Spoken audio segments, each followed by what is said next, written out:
something to contribute, Lard, which is a rarity, let's face it. Yeah, I mean, it's looking back at the good old days, really, when I was like a bit of a slip of a lad, just left school, you know, and I joined a punk rock band, and it's like the first day, it's a diary, it's a tour diary, and it was the first day that I went and played in a band. Right, because not many people know you were in the Four, because you very rarely mention it, do you? I only mentioned it twice last night. Yes. And somebody might have missed that. So, what is this then? Give us the kind of I'll set the scene. Please. It's 1978, which was just after 1977. Yeah. And it's about me or something. Right. And they give us a tune. And well, I'll tell you when you're starting, and then I'll fade the music You in. nod your head like that and dip the music like you did. Yeah. So no, you tell me when you're starting, and I'll sensitively fade some music in for you. Okay, now. 5th of May, 1978, 7 a.m. Got up in the morning, mopped up the mess. Big day for me. First gig with the Fall. 5 p.m. Hired a van, picked up the gear, drove to Fleece and Hand Shandy and unloaded gear. 8 minutes past 6 p.m.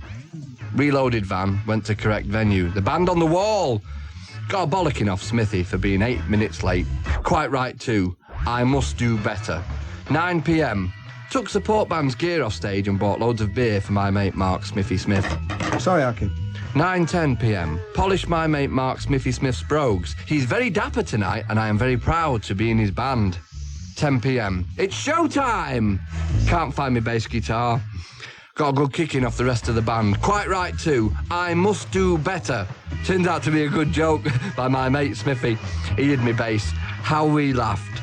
11 p.m. Feeling great. Over 30 people in tonight, and some of them didn't get up and walk out. 11:10. Said goodnight and thanks a lot to the rest of the band. 11:15. Loaded van and drove to Exeter for next gig. Looking forward to it very much. Could do with some sleep though. Midnight. Woke up in hospital. Lucky I was the only one hurt badly. Got a nice telegram from my bandmate Marc Smith. He said, I'd broken the wing mirror of the van and I had to pay for it. And quite right too, I must do better. Oh, well, it brings it all back, doesn't it? Yeah, it's a good old days. Were you in the Fall? What? You were in the Fall? No, but who? You were in the Fall, were you? Anyway, apparently Roger Bannister's phoned up and said it's absolutely brilliant, the Lard's tour diary. So who am I to argue? It's just the kind of thing to boost the ratings. It's just the kind of intelligent journalism that they want. So anyway, so here is Boy Lard with his tour diary of his days in the Fall, was it?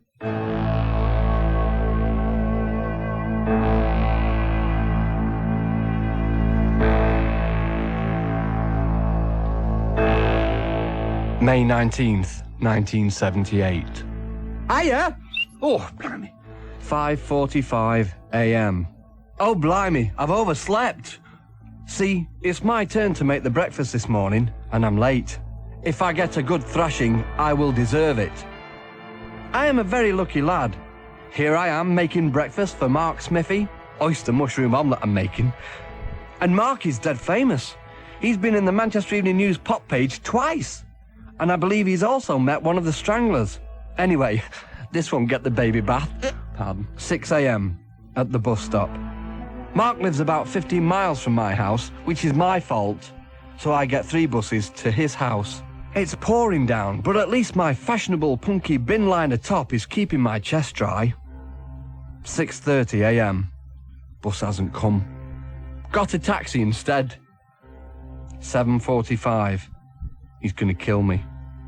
Not only am I 10 minutes late, but I'm also £2 short of the 18 quid taxi fare.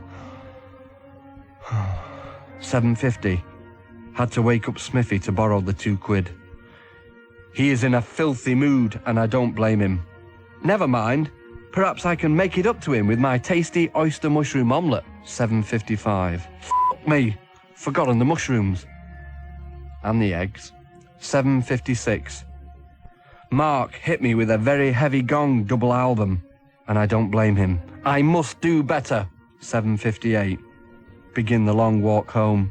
Never mind. Tomorrow night we're playing a big gig at the Hazel Grove Youth Club. Oh, that reminds me.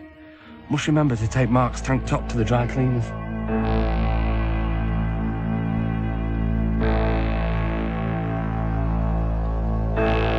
10th of July, 1978. Hiya! 12 noon. Treated myself. Will you turn that f***ing music down a bit? 12 noon. treated myself to a lie-in today for 2 good reasons. Firstly, it is my 17th birthday today. I am 17, and I'm a rock star already. Life is good. The other reason for my late slumber is due to the fact that I had a late night out on the town with Marc Smithy last night. It was great. Marc told me stories about how he writes his songs and about a new song he's written called Drastic Man. I told him that was a coincidence, and how I wrote Elastic Man, which was a song I wrote, which is rubbish. I also told Marc that I thought he was this nation's saving grace. After that, we went to Blackpool for a dance. We were unsure about which part of the prom to go to, north or south. I told him I thought we should hit the north. So he hit me, and we went to the south. 1 p.m. Enough about last night. What's in my rock diary for this, my 17th birthday? F*** all. You see, Marc and the rest of the band are having a big party tonight to celebrate the first Fall EP, Bingo Masters Takeout or something, selling over 900 copies. As I didn't play on that record, I'm not invited to the party, which is fair enough, I think. That reminds me, I must start blowing up the balloons and making sandwiches. No rest for the wicked, eh? It's a good job you're such good mates with him now, isn't it? Oh, aye. Thick as thieves.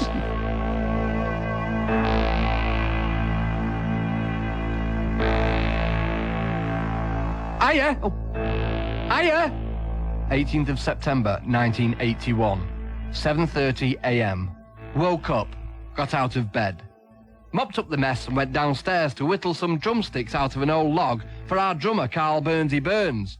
It's not that we can't afford proper drumsticks around, it's just that Marc likes to keep me busy during the day so I don't go off the rails and start taking drugs and stuff. I feel I am in good hands with a boss like Marc. He is very mature. 4:30 p.m. Finished whittling 8 pairs of sticks and I'm presently rubbing some Germaline on the blisters on my fingers. Ouch! 5 o'clock, off to the gig. 7:30 p.m. Arrive at the gig. You've got to take the ups and downs in pop music, and tonight is going to be a down for a few reasons. Firstly, I'm in Marc Smithy Smith's bad books at the moment because I stupidly rubbed blood from my blisters all over his famous black pullover with white diamonds on it when I was carrying him from the van to the dressing room. I must do better! The second reason I'm not looking forward to tonight is because we are in Birmingham, which, as everyone knows, is a shithole. Lard, be quiet. Sorry. As everyone knows, is a shithole. Lard, we're in Birmingham now, you tosser! Oh, in Birmingham, which is gorgeous. Don't overdo it, you great twonk. 9 p.m. An hour to showtime, and I'm excited. I'm even more excited when Marc lets me wear his really cool thick leather gloves to keep me blisters from getting worse as I rub Body Shop peppermint foot lotion on his bunion. The gloves are a bit tight, but they look great. 9:30 p.m. Blimey, these gloves are tight. 9:33 p.m. Much hilarity ensues as I find out that Marc has put super glue in the leather gloves and I can't get them off. 10:05 p.m. I'm on. 10:06 I'm off. Chuffing gloves. Can't play the guitar at the best of times, but this is impossible, and it's all my fault. I must do better.